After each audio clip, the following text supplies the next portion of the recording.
They hate each other. And I never thought I'd see the day football legends beefing over who had the biggest confidence until I heard about the hate between Zlatan Ibrahimović and Cristiano Ronaldo. See, it all started back in 2014, right before the World Cup qualifiers, a game that would decide who's taking their home country to the World Cup. But the mind games started before that, because during an interview, Zlatan got the question between Messi or Ronaldo, and you know he had to get Ronaldo's ass. Messi or Ronaldo?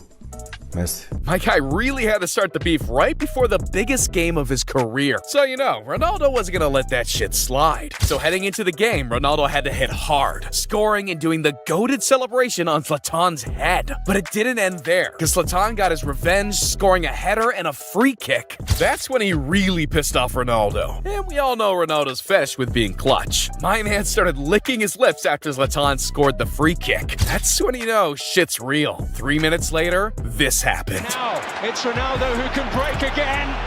And can he kill the Swedish dream? He has done, surely. And 2 minutes after that, this happened. Once more, it's 2 goals they need. But it's a chance for Ronaldo again. Hat-trick. Yeah, Ronaldo bounced Zlatan home and bro honestly couldn't rebound after that. Yet he still kept yapping his mouth about Ronaldo, because later in the season they had the face-off again, but this time at the Ballon d'Or Gala. And when given the chance, Zlatan had to try and get Ronaldo again. Who would be top scorer? I think Messi and Ronaldo would score like me. Why?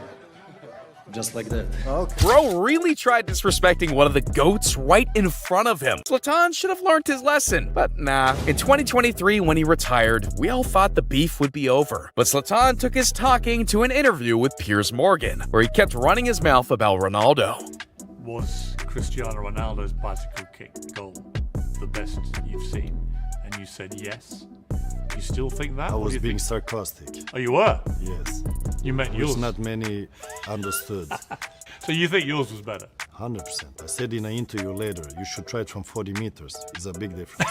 Oh my god, bro. Zlatan's really taking his whole piece. It's one of the biggest rivalries in all of sports, because throughout the late 1990s and early 2000s, the rivalry between Manchester United and Arsenal was unmatched. They were arguably the Premier League's 2 best teams, but nobody hated each other even half as much as Roy Keane and Patrick Vieira. Throughout their illustrious careers, there were many intense battles between them, with each one getting more heated than the last. It also didn't help that Roy Keane was as unpredictable as Kevin Hart's mouth. I mean, this dude was a straight-up rule breaker. Phil, Roy Keane and Paul Ince coming into direct confrontation, just one of the many. Entering the field without the referee's signal. That takes some serious balls. But that's not all. This man ended Alf Holland's career.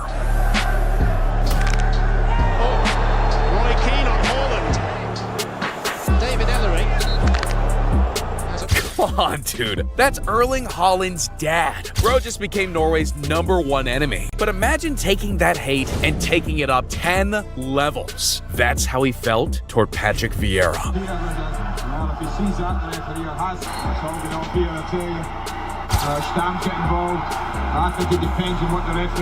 Every time these dudes faced off, you knew there was going to be fireworks. What if I told you 2 players started hating each other over a mid-girl? See, back in the day, this girl was married to Kevin De Bruyne, but all of that would change. Because while he was married to her, KDB used to hang out with one of his best friends, Thibaut Courtois. And let's just say all 3 of them became a bit too close to each other. While chilling, playing FIFA, Courtois was making the move on his ex-wife, Caroline. He would ask her stuff like, should we golazo and chill? Because even though Caroline would deny his offer, she would eventually destroy everything. See, while going on a trip to Madrid, Caroline hit Courtois up, asking if he was available for some golazo, but without the chill. And let's just say Thibaut had that W riz. Hell, she even went out in public embarrassing KDB, saying stuff like, Thibaut gave me more in one night than Kevin gave me in 3 years. Thibaut must be rocking down there. But once Kevin saw the news, was, that's when shit turned on the side, because it turned out he had W. Riz on his own,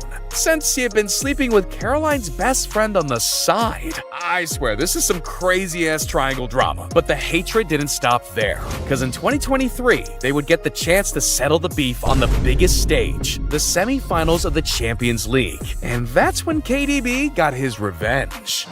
Promising. De Bruyne! It's as good a goal as the one that put the Blues behind. Man City bounced Real Madrid out with a 5-1 win, clapping Courtois' ass one last time. You see, it was supposed to be another Premier League match between Man United and Liverpool, because anytime these two teams face off, fans can expect a thriller. But on October 15th, 2011, it became much more than just a football game. During the game, Luis decided to make it personal. His target, Patrick Evra. He uttered 4 words a footballer should never utter. Porque tú eres negro. In English, this translates to because you are black. Unfortunately for him, I speak Spanish, and I say, what did you say? And he said again, the N-word, and he said, anyway, I don't speak with any the N-word. Yeah, Evra had every right to be furious. So naturally, it was only right that the Football Association investigated the matter. And just 2 months later, Suarez was found guilty of using racially abusive language towards Evra. His punishment? An 8-match suspension and a $40,000 fine. Surely my man should put on his big boy pants and apologize. Sheesh, bro pissed on the toilet seat. For reference, this is the same dude who bit not 1, not 2, but 3 players. But it gets worse, because one Liverpool player had the audacity to take Suarez's side. I mean, Jamie Carragher literally wore t-shirts supporting Suarez. He turned into Suarez's biggest fan, defending him at every turn. However, the one difference between Suarez and his former teammate, Carragher actually had the common sense to realize his mistake and apologize. There's no doubt we made a massive mistake. You know, that was obvious. Carragher isn't the only person to misjudge the situation. When it first happened, Evra explained the situation to the refs, only to receive this response. On the pitch, I said to the referee, did you hear what he just said? He called me with the N-word. Come on, Patrice. He called me with the N-word. Play. We're going to deal with that later. Unfortunately, the fans also decided to get involved. That's when Evra started to fear for his life. People in jail in Liverpool sent many letters of they're going to kill me when they're going to come out of jail. People start following me with my car. I had for 3 months, 24 hours like security. But can I be honest with you? My brother, my family, they were like scared. But I was like, guys, we don't need that because I'm from the streets. So come on, we don't need protection. Wow, this dude was speaking his truth, and people were calling him a liar and threatening to murder him. You gotta feel for the guy. Plus, it's only right that Evra got his revenge. It is United who won it. He's enjoying the moment fully. See, in 2004, nobody could stop Arsenal. They became the only team to ever finish a 38-match season undefeated. This helped extend their winning streak in the Premier League to a record 49 games. So naturally, it was only right that a nickname emerged, the Invincibles. After 49 games of perfection, Man United did what others couldn't, beating Arsenal 2-0 in one of the most biased refereeing displays English football has ever seen. Against Spurs. Can it be a penalty against Arsenal? Yes, it can. Square it. Rooney. Yes, Wayne Rooney. Fast forward a year later, and the loss still felt just as painful. But now they were running it back. Roy Keane wanted to press some buttons. That, along with some other words exchanged, led to this.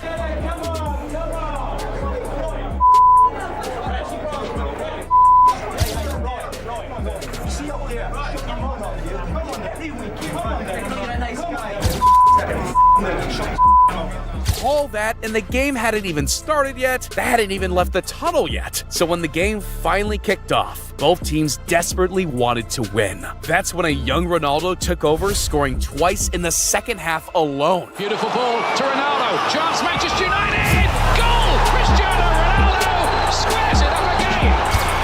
And Giggs. It's Ronaldo. It must be it is.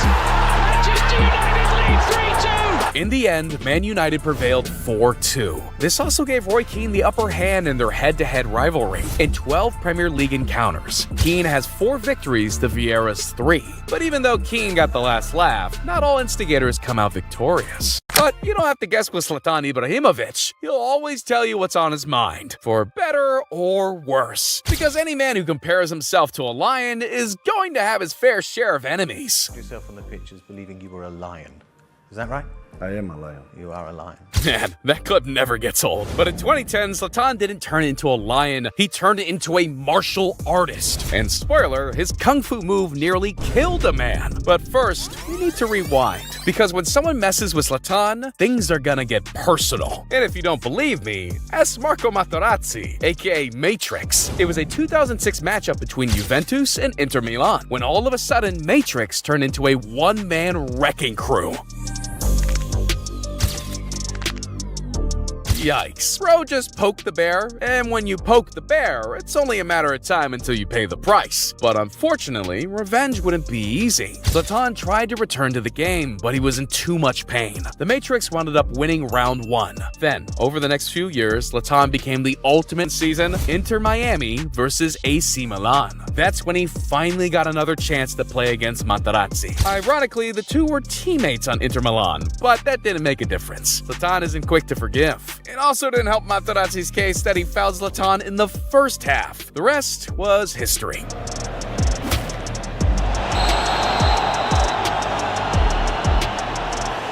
A kung fu kick and a flying elbow? That's one way to send your opponent to the hospital. Zlatan showed no remorse. When asked, why did you do that? Zlatan responds, I've been waiting for this moment for 4 years. That's why. And if that's not hatred, then I don't know what is. Oh, speaking of which, I just got a message from Zlatan. He's telling me he's been practicing kung fu every day since retiring. Hey, so if you don't click on the video on screen, he's coming for you next. But hurry, he's not one to be patient.